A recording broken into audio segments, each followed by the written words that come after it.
This is what we're talking about, folks. It's very brief areas of rotation. They're very small, but it's even that small area of rotation that could really pack a punch. A lot of the snow that we have today, it's this light, fluffy snow. It blows around very easily, but that causes blowing and drifting. West Michigan going to see the heaviest snowfall. Now, when it comes to us locally for today, here's what you can expect.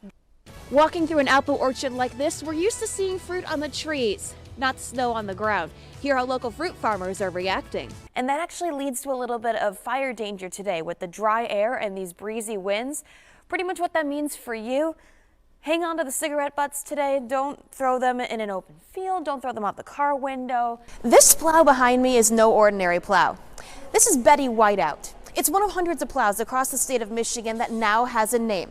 For that reason, Berrien and Cass counties have been upgraded to a winter storm warning for this afternoon through tomorrow morning. This cicada that you see right here, they're coming back this spring. Coming up tonight at 5, we'll tell you how long they've been underground before they'll emerge. Space exploration brings the world together. Now, more recently, together on a whole other planet.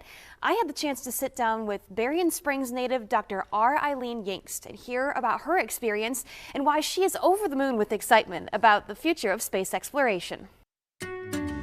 Now, your accurate storm alert weather forecast with meteorologist Lynnette Grant.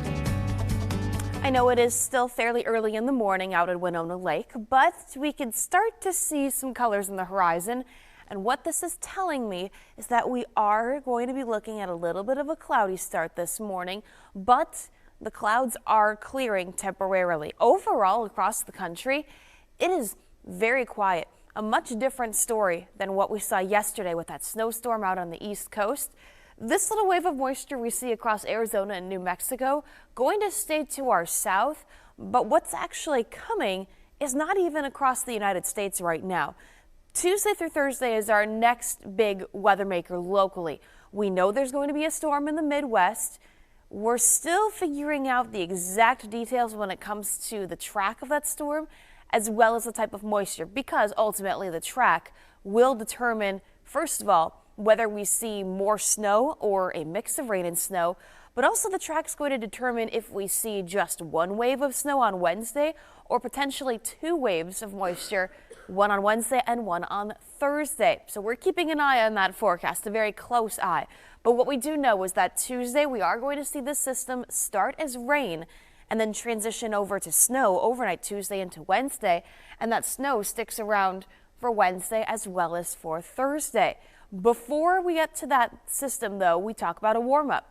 Today, our high temperatures climb to around 28 degrees, which is about 8 to 10 degrees warmer than where we've been for the last 2 days.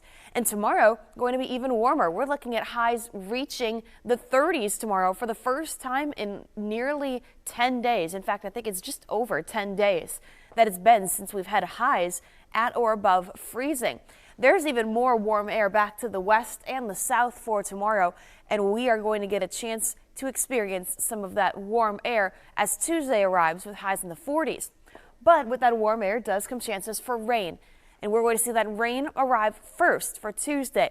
This is where I'm going to show you an hour-by-hour look at what's going to happen. So Tuesday night into Wednesday, we are going to see that rain switch over to snow as temperatures cool.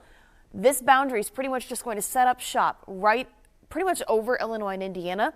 And as a result, we are on the cold side of this system, so we have snow showers in the forecast.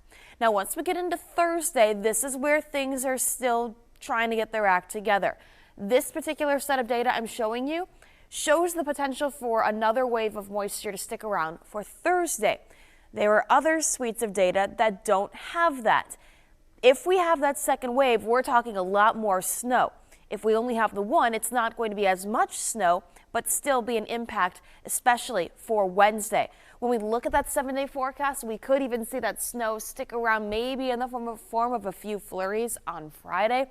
But the bigger story beyond that system is the cold. Highs go back in the teens and the 20s, and morning lows likely to be right around 0 degrees.